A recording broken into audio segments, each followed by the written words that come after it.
खत्म हुए supreme leader Khamenei, शुरू हुआ विश्व युद्ध।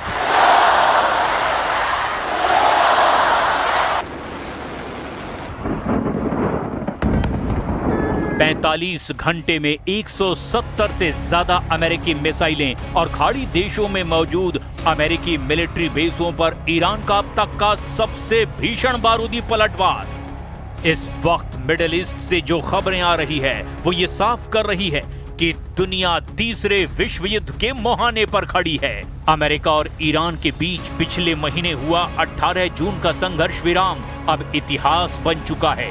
पिछले 45 घंटों में स्ट्रेट ऑफ हॉर्मुज से लेकर कतर, बहरीन और कुवैत के अमेरिकी सैन्य ठिकाने दहल उठे हैं और इसी तबाही के बीच आज ईरान के सबसे ताकतवर रहे सर्वे सर्वा नेता अयातुल्ला अली खामनेई को उनके गृहनगर मशहद में सुपुर्दे खाक कर दिया गया है। अमेरिका ने ईरान के रास्ते उड़ा दिए, रेलवे ब्रिज तोड़ दिए ताकि खामनेई के जनाजे में भीड़ न जुटे, लेकिन आज मशहद की सड़कों पर उमड़ा लाखों ईरानियों का जनसैलाब ट्रंप के होश उड़ाने वाला साबित हुआ। अब ईरान रुकने वाला नहीं है। खबर तो यहां तक आ चुकी है कि ईरान के आक्रामक तेवरों को देखते हुए अब नेटो देश भी ईरान पर हमला करना चाहते हैं। अब ट्रंप का अगला कदम क्या होगा, इस जीत पर पूरी दुनिया की निगाहें टिकी हुई है। कब्र में खामनेई, ईरान पर बरसा बारूद।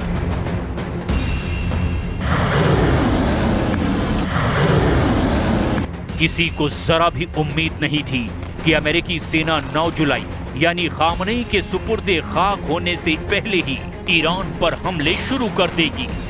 इस बार अमेरिका ने ईरान पर पिछले 45 घंटे में इतने सटीक और घातक हमले किए जिससे ईरान बुरी तरह से बौखला गया है।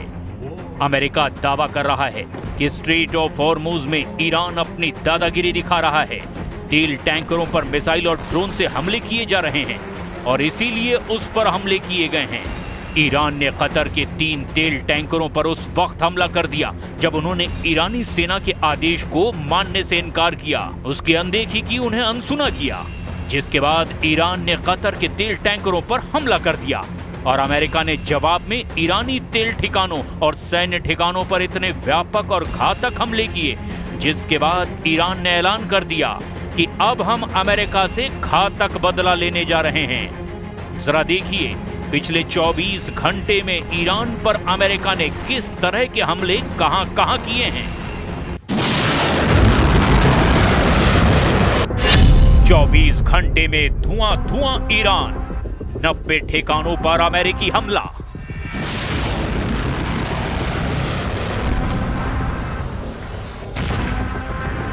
अमेरिकी सेंट्रल कमांड ने ईरान के दक्षिण और पश्चिमी तटों पर 90 से ज्यादा नए सैन्य ठिकानों को निशाना बनाया। सबसे भीषण बमबारी इन जगहों पर हुई है। बुशर प्रांत, इस तटीय प्रांत में मौजूद सैन्य बेस पर कई मिसाइलें गिरी है। हालांकि राहत की बात यह है कि यहां मौजूद परमाणु ऊर्जा संयंत्र को कोई नुकसान नहीं पहुंचा। अहवाज खुजेस्तान प्रांत, ईरान के पश्चिमी हिस्से में मौजूद अहवाज शहर के बाहरी इलाकों पर अमेरिका ने बड़ा हवाई हमला किया। अबू मूसा द्वीप, फारस की खाड़ी में मौजूद इस रणनीतिक द्वीप पर बीती रात भारी बमबारी की आवाजें सुनाई दी, जो ईरान के तटीय नियंत्रण का एक मुख्य केंद्र है। बंदर अब्बास और सिरीक, हॉर्मुज के पास मौजूद दोनों प्रमुख पोर्ट सिटीज बंदर अब्बास और सिरीक पर जबरदस्त हमले हुए हैं और IRGC के नेवल बेस पर दोबारा हमले किए गए हैं। ईरान के स्वास्थ्य मंत्रालय के आधिकारिक बयान के मुताबिक पिछले 2 दिनों में अमेरिकी हमलों में कम से कम 14 लोगों की मौत हो चुकी है। 78 लोग इसमें घायल हुए। केवल अहवाज में हुए हमले में ही 3 लोगों को जान गंवानी पड़ी। ईरानी इंफ्रास्ट्रक्चर की भारी तबाही हुई है। अमेरिका और इजराइल के संयुक्त हमले में ईरान के अंदरूनी रेल नेटवर्क को निशाना बनाया गया है, जिससे तेहरान मशहद रेलवे रूट पूरी तरह से ठप हो गया। अमेरिकी सेंटकॉम के दावों के मुताबिक ईरान के दर्जनों एंटी शिप मिसाइल लॉन्चर्स, तटीय रडार और IRGC की 60 से ज्यादा छोटी लड़ाकू नावें कबाड़ में तब्दील हो चुकी हैं। We just hit them very hard, and I say we hit them 20 to 1. Every time they hit us, we're going to hit them 20. And we did it last night. They did a little something today, but it was really retribution for last night. They hit Actually, 3 boats, not 2. And when they hit, we hit back much harder. They called a little while ago. They want to make a deal so badly. I just don't know if they're worthy of making a deal. I don't know that. Iran को हुए नुकसान का आंकड़ा हैरान कर देने वाला है। ईरान के सिरीक, चाबहार और बंदर अब्बास बंदरगाह पूरी तरह से तबाह हो चुके हैं। सबसे बड़ा झटका ईरान को तब लगा जब उसके खार्क द्वीप पर अमेरिकी बम गिरे। खार्क द्वीप वही जगह है जहां से ईरान अपना 90% कच्चा तेल दुनिया को एक्सपोर्ट करता है। अमेरिका ने ईरान की रीढ़ की हड्डी तोड़कर रख दी। इतना ही नहीं, गुलिस्तान प्रांत में ईरान के 2 सबसे बड़े रेलवे ब्रिज अमेरिकी मिसाइलों ने उड़ा दिए हैं ताकि ईरान के रेवोल्यूशनरी गार्ड्स अपने भारी मिसाइल लॉन्चर्स को मूव ना कर सके। Many ways we can win, but we've already won militarily. They have very little left, and they want to make a deal so badly. They called a little while ago. They want to make a deal so badly. I just don't know if they're worthy of making a deal. I don't know that they're going to honor the deal. That's the problem. If they want to make a deal, why do you? Because they're sort of crazy, to be honest with you. They're sort of crazy. They're a little bit out of control, but they want to make a deal. Badly. Iran का जबरदस्त पलटवार, अमेरिकी अड्डों पर तूफानी हमले। America की तरफ से जैसे ही ईरान पर हमले हुए, ईरान ने भी पलक झपकते ही अरब देशों में मौजूद अमेरिकी अड्डों पर भयंकर हमले शुरू कर दिए। कतर, बहरीन, जॉर्डन और कुवैत पर ईरानी हमलों से अमेरिका के होश उड़ गए। हालांकि अमेरिकी सेंटकॉम ने दावा किया कि ईरान के मिसाइल और ड्रोन हमलों को नाकाम कर दिया गया, लेकिन कुछ रिपोर्ट्स में दावा किया गया कि बहरीन में अमेरिका की 5वीं फ्लीट को ईरान ने निशाना बनाने की सफल कोशिश की।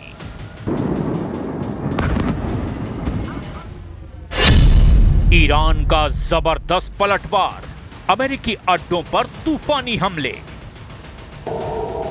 लेकिन जो लोग ये सोच रहे थे कि ईरान इस तबाही से डर जाएगा, वो गलत थे। ईरान ने पिछले 12 घंटों के भीतर ही वो कर दिया जिसकी उम्मीद पेंटागन को भी नहीं थी। ईरान के IRGC के कमांडरों ने आदेश जारी किया और ईरान ने अपनी सबसे घातक बैलिस्टिक मिसाइलें सेजिल और हाइपरसोनिक क्षमताओं वाली फतह 110 के मुंह खोल दिए।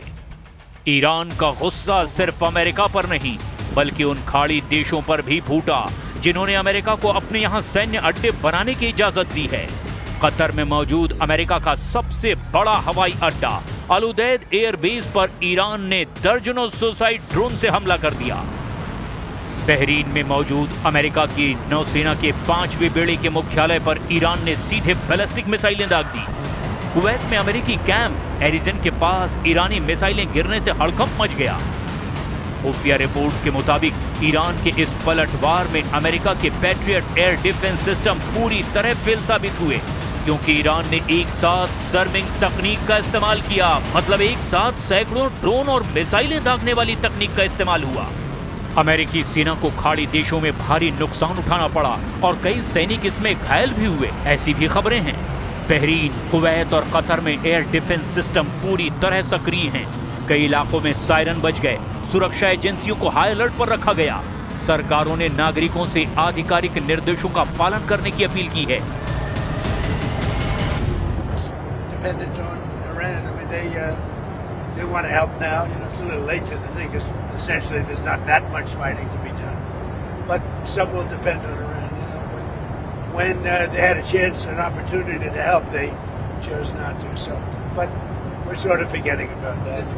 And now they want to help. They all want to go in. They want to help on Iran so badly, but we don't really need help. America ने दागी 80 मिसाइलें, ईरान के 90 ठिकाने तबाह।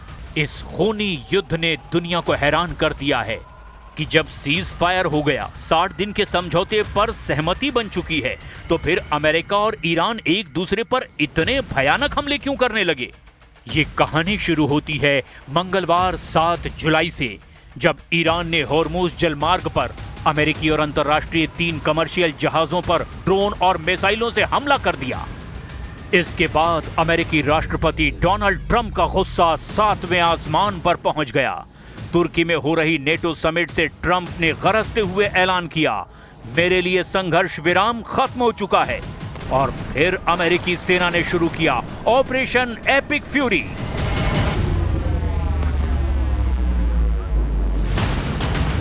पिछले 45 घंटों के ताजे आंकड़े भी अब आप जान लीजिए।